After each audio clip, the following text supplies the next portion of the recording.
Haqiqatda sirat Nabiy alayhisolatu vassalomning hayotlarini o'rganish musulmon odamni birlamchi vazifalaridan biri hisoblanadi.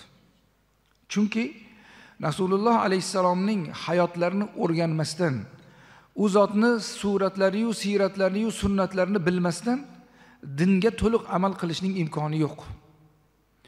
Dinning har bir qismi payg'ambar alayhisalomning yurish turishlaridan, gapirgan gaplaridan, tasdiqlagan taqrir iqrorlaridan tashkil topgan. Namozimiz, ro'zamiz, haj, zakot, kundalik axloq va odob, butun jamiyatdagi o'zimizni har bir holatda tutishimiz, bularning barchasi payg'ambar alayhisolatu vassalomning har bir hayotlarini bo'laklaridan, qismlaridan tashkil topgan. Biz qanchalik u zotga muvofiqlashsak, u zotga munosib bo'lsak, u zot alayhissalomning sunnatlariga ergashsak, bizning shariatga amal qilish qiymatimiz shuncha oshadi. Qanchalik sunnatdan, siratdan inson uzoq bo'lsa, Alloh asrasin, uning qiymati ham shuncha bo'ladi. Shuning uchun Rasululloh alayhisalomning suratlarini va siratlarini o'rganish bu dinning birlamchi vazifalaridan. Buni bilib olishimiz kerak.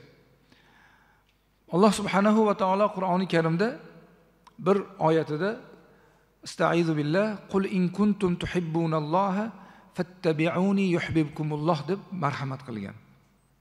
Ey Muhammad, ummatlarga ayt.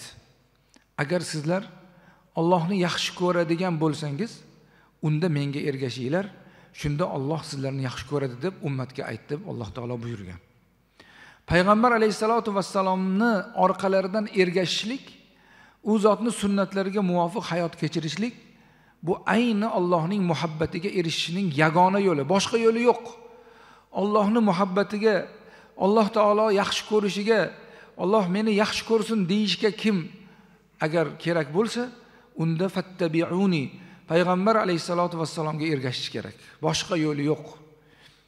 Ergashish uchun u zot alayhissalomning suratlari-yu, siratlari-yu, sunnatlarini o'rganish lozim.